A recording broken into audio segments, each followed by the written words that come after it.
How are you today? Thanks for coming out to Ventanas here in the Lucky Marietta District. My name is Kevin Priest. I'm with Phillips Arena.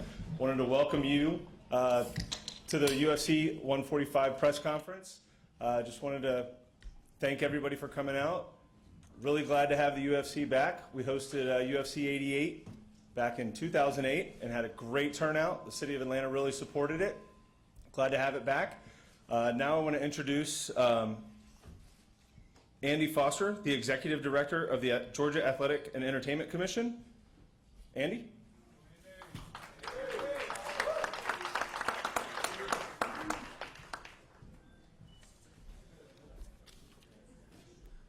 Ladies and gentlemen, members of the press corps, distinguished guests, as Executive Director of the Georgia Athletic and Entertainment Commission, it is my honor and privilege to welcome the Ultimate Fighting Championship back to Atlanta.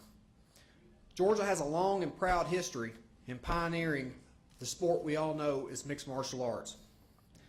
The Commission is proud of our history in mixed martial arts and has developed an experienced corps of officials and inspectors to effectively regulate the sport. The Commission is thankful to be regulating such a large sporting contest that will provide jobs and economic impact to the citizens of Georgia. The UFC has already discovered what many who live here already know. Georgia has an advanced transportation network anchored by the Hartsfield-Jackson International Airport that allows for easy travel for fighters and fans. Georgia is the media center of the Southeast with headquarters of CNN, TBS, Cox Communications, and TNT, all based here in Atlanta. Atlanta is also privileged to have beautiful venues, including UFC host Phillips Arena. Georgia is also home of excellent barbershops, of which myself and UFC President Dana White share a barber. Georgia's geographical and infrastructure advantages, along with the knowledge and experience of state regulators, make Georgia the obvious choice when the UFC chooses to visit the southeastern United States. On behalf of myself, Chairman Geary, Vice Chairman Thompson, and Commissioners Kiker, Townsend, Biello, we welcome you again to Georgia for the fourth time and wish you a safe and successful event.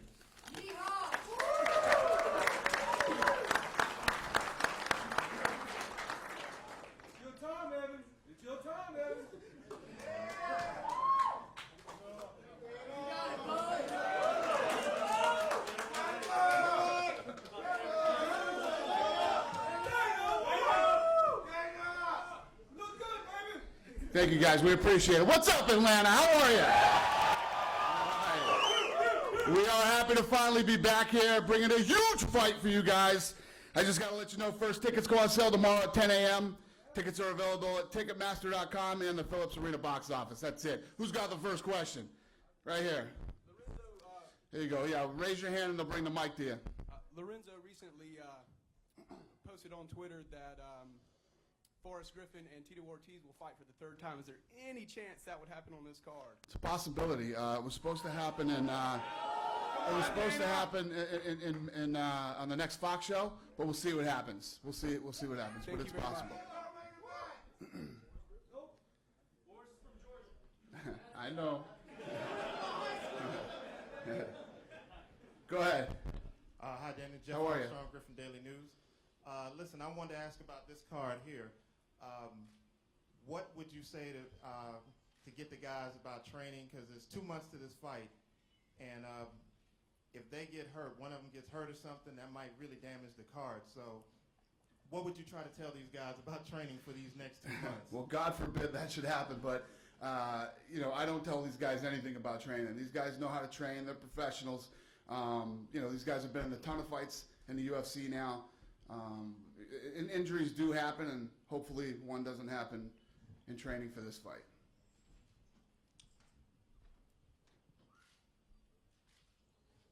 Hey Dana, Brandon with the Gwinnett Daily Post. What did you like about coming to Atlanta that first time that made you want to bring them back, the fight back to Atlanta, and why these two guys, why match them up for this fight? Well, it was a very successful event the first time.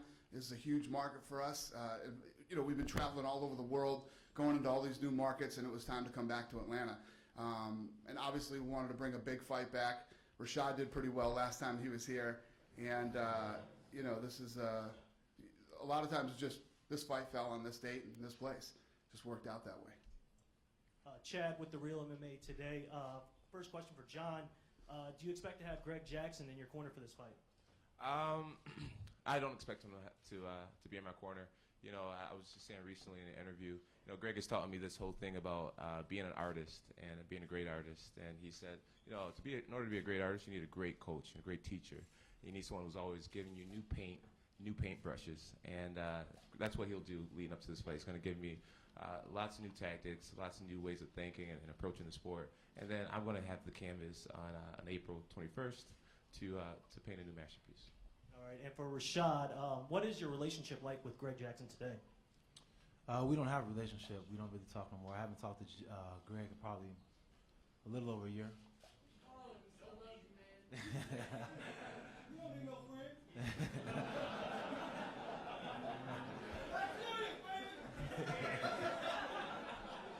Who keeps saying that? Hey guys, Back there, go ahead. MobsterLobster.com. Pipe down, Peanut Gallery. We're having a press conference here. Yeah, Bob's the Lobster in the house. This question is for Rashad. Back at UFC 88, obviously Liddell was really hyped up. It was his fight to get back to the title. And Rashad kind of came in and played the spoiler and had his coming out party with a huge knockout. Right now, arguably, it's said to be John Jones' time right now. He ran through 3 former UFC champions in 2011, which is something that we have not seen done, I believe, in the UFC. So how does that, John, Rashad, how does this spoiler type thing coming into play here? For me, you know, I'm not really, you know, I mean, of course, I'm going to play the spoiler, but it's not something that's on the forefront of my mind. I'm going to go out there and fight John. You know, me and John, we trained together many times. I know what he's good at. I know what he's not good at. So I'm just going there and fight John like I would in practice and just let it all hang out. I know there's things that he's got better at, and I'm going to show him what I got better at. Yeah, you know, I just have a really strong conviction, you know, and I think conviction is stronger than belief. And I'm convinced that it's my time just to be here and to be champion for years to come. And when you believe, there's no reason to really speak about it. See, that's one thing that John doesn't understand. There's no such thing as time. It's just what is. You know, there's been so many people like him that's always been the one. But that's a secret. There is no one. You know, anybody can lose any given day, and he's going to find that out.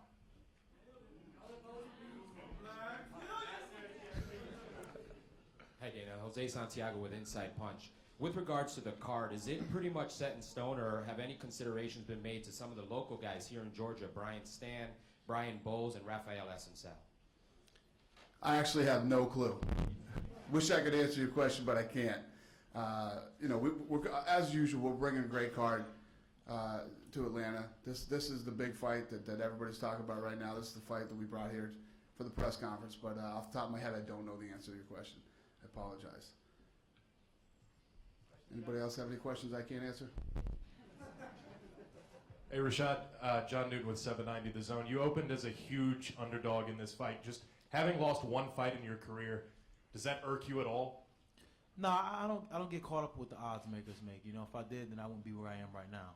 I just go in there and fight. Each fight is new, and then let them make new odds about me in the next fight. Thanks.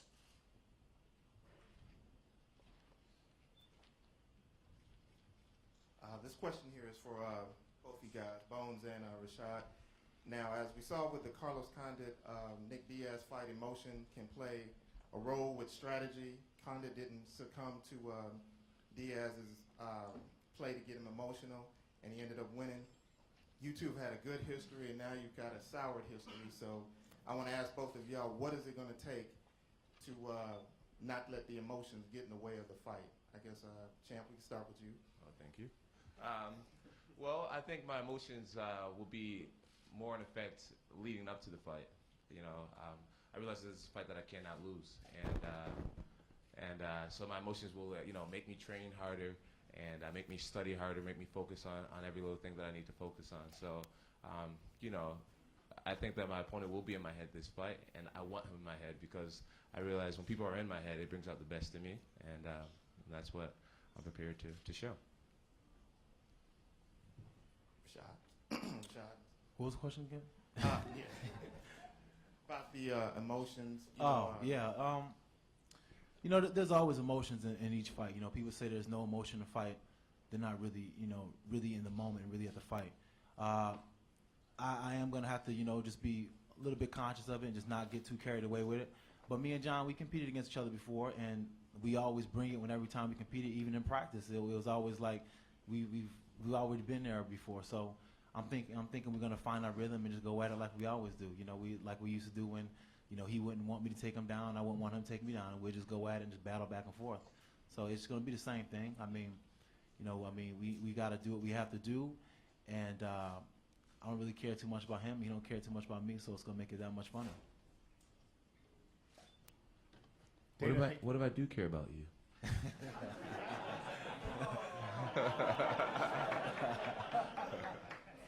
Dana, on behalf of all the fans standing over here and myself, thank you so much for coming back to Atlanta. It's very much appreciated.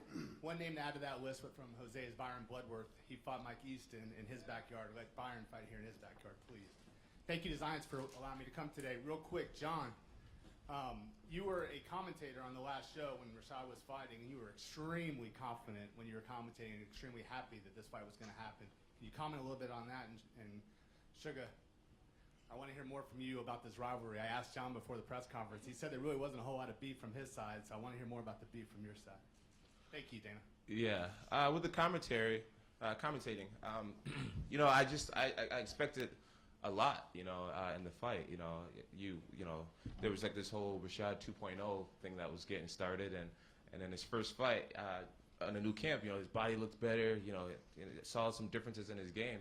And in the last fight, I didn't see any progression whatsoever, and I'm honest. I'm really honest. So it inspired me, and it made me really happy about what I saw, and I said, wow, you know, if that athlete shows up on April 21st, it's gonna be an interesting night.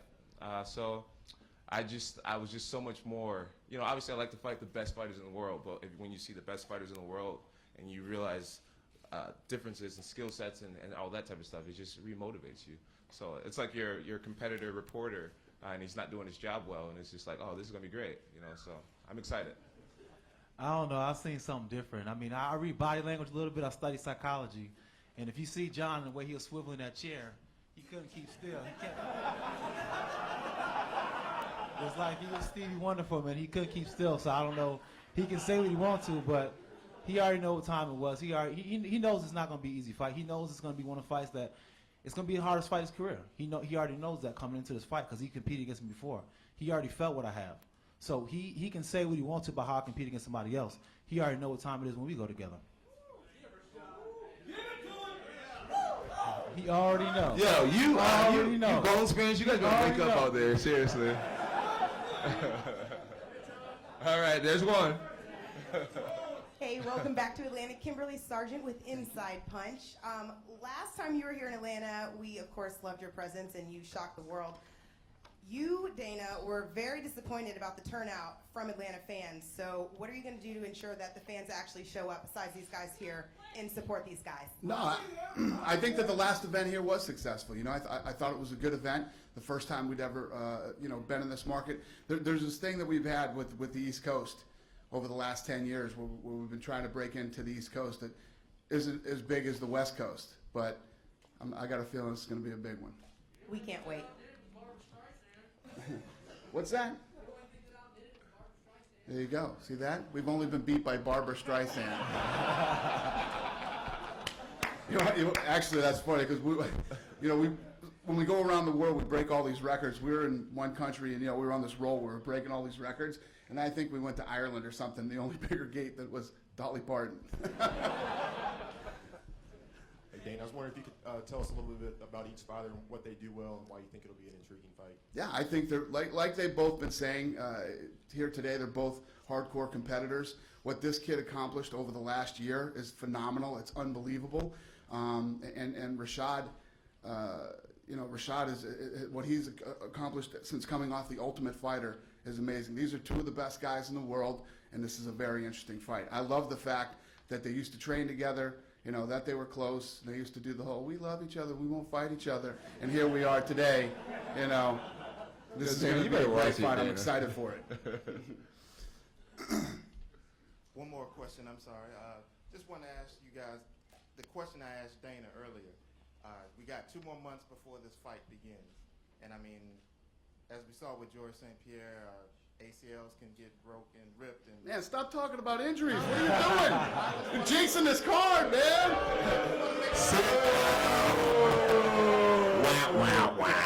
I just want to make sure that they're going to do whatever it takes. I want to see where this thing goes. All right, finish your question. I just want to make sure that they do whatever I mean, you guys going to train even harder? You're going to go a little less? I'm going to put you in charge of their training camp, man. I like the way you think. Yeah, that's all I'm No, saying. I mean, with any training camp, you always subject yourself to injuries. That's what it means to train. In MMA, unfortunately, the training is the hardest part of the sport, and you usually get banged up in training camp. But that means you just have to have smart trainers and just know your body and know when it's time to pull back.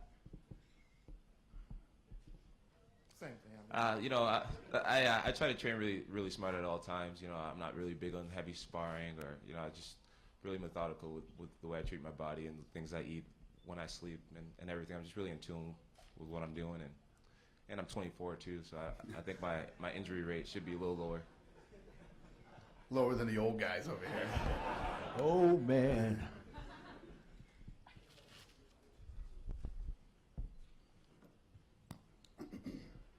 This question's for all three of you guys, I guess. What do you think about the fight last night, the main event? I know both of you guys have trained with Diego before. I definitely agree with the decision, but do you guys believe that if the fight would have been 5 rounds, the outcome would have been different? The hotel I was staying at didn't get Fuel TV, so I actually missed the fight. Everybody get out there and order Fuel TV today. You tell Comcast. They're going to listen to me? What do you think, Rashad? Go ahead. I thought Diego fought a really good fight, and it's always the thing about Diego that always impressed me is the fact that he just brings it every single time, and even when he getting whooped, he just got that dog in him, and he just keeps going. It kind of reminds me of training him. He's the same way, but it's hard to say if it would have went another few rounds, you know, how he would have done. But I did see that he was catching steam, and I did see that he would have been hard to stop, especially if after he finished off that 3rd round so strong. So who's to say, you know, what would have happened? You know, maybe Ellenberger would have decided to say, you know what, I'm gonna try to put this guy away. Who's to say? But Diego did come on pretty strong at the end of the round. I agree with him 100%. Dana, this question concerns the fight card. The event in Montreal was postponed, so a lot of those fights have now been moved to this card here. Can you go into the thought process on that? And if there is going to be any changes, adding or declining fights that are already on this card? Yeah, thought process there was, this is awesome. We can move all these fights from there to here. But obviously, and the gentleman before asked, you know, if we were going to get any local guys or whatever, and I'm just staring right here. You guys see Stephen Thompson right here in the front row. Wonder boy. Wonder boy. So the answer is yes. We'll continue to add more fights, you know, some local guys and etc. Rashad, this question's for you. With regards to your last fight here in Atlanta, it was kind of your coming out party against, you know, main event against Chuck Liddell, which you obviously won by knockout. Coming back to Atlanta, you won. That fight catapulted you to getting a title, and you got the title, but you didn't hold on to it as long as I'm sure you would have liked to. How important is it for you to not only beat Jones, but get that title and maybe hold on to that title a little bit longer? It's very important to me. You know, I'm not getting any younger. You know what I'm saying? And there's so many times that you get to even fight for the belt. And, you know, if I get another opportunity, like I said, I'm going to win the belt and I'm going to hold on to it. It's good time for me to cement my legacy, and this is a perfect opportunity and a perfect chance for me to do that. You got it. You got it. This guy's so annoying. Oh my God. Hey, I brought a hype man with me.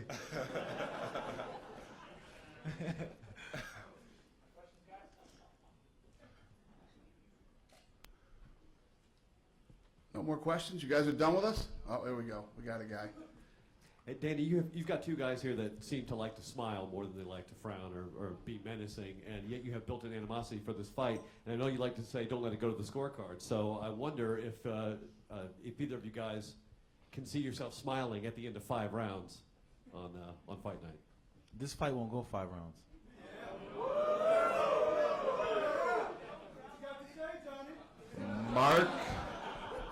Mark Mark his words. We won't go 5 rounds. Right there in the back, we got a guy. So you mentioned Stephen Thompson. Congratulations, Stephen, on your last victory. Dana, talk a little bit about how amazed you were with that victory and that head kick with that display that Stephen put on the last. Yeah, no, it was incredible. You know, it's tough to come into the UFC and, you know, these guys have incredible records somewhere else, and to come into the UFC and not only win but to pull off, you know, what people expect from you is a whole nother story. Very impressive, and no, it's exciting, fun to watch.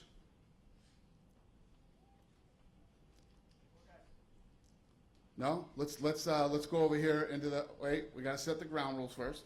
Don't ask me for shit. Yeah, eat, sleep. I will be tweeting tickets when I come back into town. We've been tweeting stuff here all day. Keep the questions to this fight here. Go ahead. Speaking, since Franklin McNeil was talking about injuries so much, if one of them happened to get injured, would you bring in Henderson? It's not Franklin McNeil. Close enough. He's waiting. I don't know. I mean, you know how it works. When fights fall apart, we're very good at putting them back together. You know, so we'll see what happens. If something happened, we'll fix it. Problem with Henderson is he needs like 13 weeks to train or something like that. This one's for Rashad. A lot of Jones' opponents seem to be frozen by the distance and timing that he brings. How much advantage do you think you have in the fact that you've trained with him and you won't be surprised? Well, I got a big advantage just knowing what he's gonna do and just knowing the range where I need to fight him at. Just training with him and just knowing what he's good at, knowing where he likes to fight at. I already know what I need to do. So I'm not gonna get in there and get frozen and watching all of the beautiful stuff he throws. I'm just getting there and just mix it up, and we'll see what happens. Yep. How are you, sir? Atlanta fans are really excited about these two guys coming to Atlanta. Thank you very much for bringing it to Atlanta and seeing these guys. But being 2 months out from your fight, how is your training as far as being at that weight level, 2 months out? Then how much further along when you're 1 week out and 2 weeks out, do you really kind of come down to 205 at that point? What's your weight right now, you two? Right now, I weigh about 226, and I feel really healthy. I haven't really started weight training yet, but I feel healthy, and usually I get into the camps really out of shape, but I'm going to start this camp in great shape, and I won't have a problem making weight whatsoever. And as far as what I'm doing for training, just focus on the mental training as of right now, just tactics and things like that. And I think this other question is, what will your weight be when you get to Atlanta? When I get to Atlanta, I'll probably weigh about 216. Sean? My weight, I'm like at 220 right now, and you know, baseline, I got a pretty good baseline shape, being that I just fought not too long ago, so I feel pretty good right now. Week of the fight, I'll probably be at 215, and I'll stay at 215. I like to fight around like 215. I got a question for Rashad. Due to the fact that this fight here pretty much started because you and John used to train together, Greg Jackson, and now you have All-Star Overeem and Bigfoot Silva. Big Silva probably coming over to the UFC through Strikeforce. Would they fight each other if Dana White asked them to? Do that you guys in the same camp now? Slick way to ask that question. Well, I don't think that they're gonna train together. I don't think they're gonna train together just because of the simple fact that, you know, when you're competing against somebody in the same organization, it's inevitable you might have to fight them, especially if you guys are going in the same trajectory. So I don't think they're going to train together. Yep. Why is there not a fan expo in Atlanta?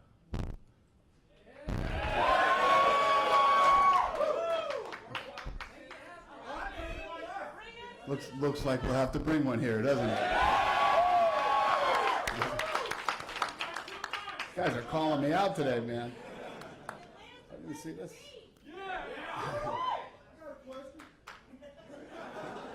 Hey, Rashad. Look, we'll get you guys. Right here. A lot of good questions. We'll get you guys. It's hard to find a lot of information on your new camp, and I was just wondering who some of the guys are on your camp. I saw an article that said Jake Shields, but is he just training there, or is he part of your camp, or? Jake Shields came down and did a couple weeks with us. Yeah, Miguel Torres, he's gonna come down and do some time. We just got so many new guys coming in. You know, we got Tyrone Spong, Melvin Gillard, Anthony Johnson, Michael Johnson, the Villafort brothers, Jay-Z Cavalcante, Alistair. I mean, we got a lot of good guys, and it's really a lot to name. I'll be here for a while doing it, but we got a good team coming together and a lot of people with the same mindset just to get that hard work in. We working on that. These guys are schooling us today. You hear that? You better get a website for that team. Next question. Good questions today, though, guys. I love it. What's up, fellas? I mean, y'all are both seasoned professionals. Y'all both are two of the best in the world. Rashad, how do you plan on dealing with Jones's creativity as a fighter? Because I know that's a big part of striking, especially, and just fighting. One thing about always training with Jones is that he inspires me to be more creative. When we train together, he'll get me doing more stuff when I train with him. So, I mean, I'm not really worried about that too much. It's just that I always rise to the level of my competition. He does something crazy, then I'll do something crazy. It's not nothing crazy to me, Yeah, pretty much. I got a good hype man. He I need to get him tickets to the fight or something. Yeah, Bo Didi Brown over there. Go ahead, sweetheart. Hey, I'm Regina Trollman. Hi. They call me the godmother of Georgia MMA. Oh, that's awesome. Nice to meet you. I just want to let either one of you guys know that Knuckle Up Fitness is the premier MMA gym in Atlanta. That is one hell of a plug there, sweetheart. I love it. We're 20,000 square feet. We'd love to have you bring your camp. Come on, relax. Bring your camp and come train with us. Okay, sweetheart. Thank you very much. Have a good day. That was an awesome infomercial. Hey. Hats up to you. What's up, man? How you doing, Pure Time Thomas Heaton? I want to know, Jones, if you can actually finish Rashad in the first. I'm gonna be cliche and just say that I'm gonna go out there with great intentions and train really hard and just have fun. I realize when I have fun, great things happen. And, No, but what do you really magical think? things No, happen. what do you really think, though? What do you really think? You remember what I told you? Yeah, I remember you told me, but I remember you didn't mean it, though. Excuse me? You don't mean it. All right. You don't mean it. You don't mean it. Tell him what I said. He said, Rashad, I want to be. I'm going to be the first one to finish you in the first round. Listen to him. Listen to him. And show Guys, everyone listen to him. I'm that, telling you. That you're overrated, and that you're John. What are you saying? He couldn't really speak too well at the time. The first thing he said is what he needs to think about. I remember being here when Rampage was doing the same thing, so it's just like I'm just saying what you said. You asked me to say what happened, and I'm telling you what happened. Okay. So I mean, I'm not trying to. No need to apologize. I mean, I'm not apologizing at all. Got one more up here. Okay, Dan. go ahead up there. Hey, how you doing? Hi. Just wanted to say, all the social media marketing you guys do, it's really well done. Impressed with the Xbox Live app and all that. Marketing the fight here. Thank you. Do a great job with it. What would you see your challenge being going forward? After the Fox deal and all that, to make the sport even bigger, like on a, just on a marketing level. Well, like I said many times, the next 2 years are probably more important than the last 10 years with all the new viewers tuning in and the new places we're going. But if you guys have noticed, we've started to take the production level up, and we're the bells and whistles guys. That's what we do. But at the end of the day, it's up to these guys. When they step into the octagon, I have no control over that.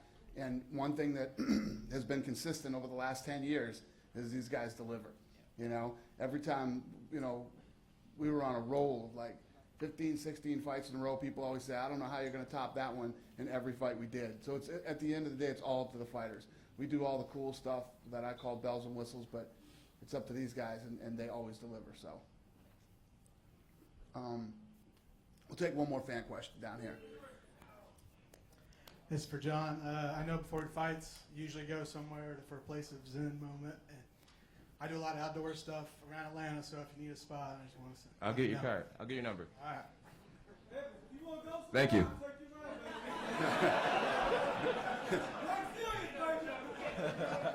right, thank you all very much. We appreciate your support. We're going to get this thing out of here. I'll square these guys off for photo ops. Thank you, Atlanta. We'll see you in a couple months.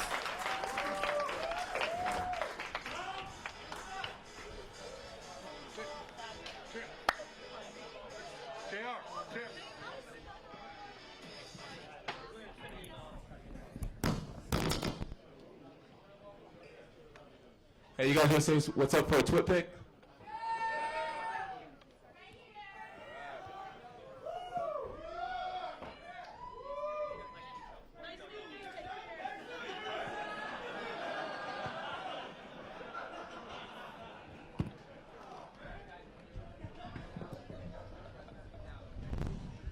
Actually, I will get one of you. Just you, too. I'm going to make a hashtag Black Zillions. Pound Black Zillions.